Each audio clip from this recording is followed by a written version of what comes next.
Martin read one half of a storybook on Monday, 1/3 on Tuesday and the rest on Wednesday. So, here comes the questions.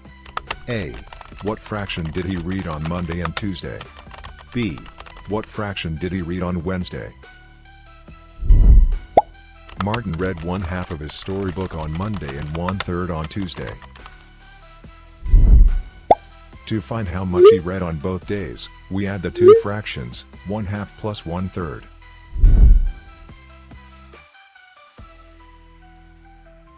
To add fractions, we need the same denominator, that's the number at the bottom. The lowest common denominator of 2 and 3 is 6.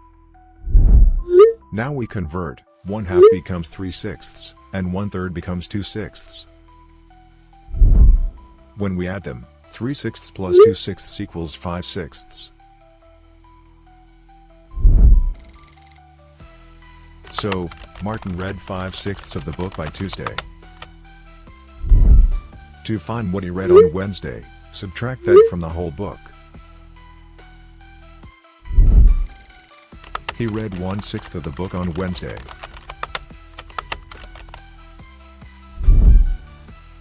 Altogether, Martin read half on Monday, 1/3 on Tuesday, and finished the last 1/6 on Wednesday.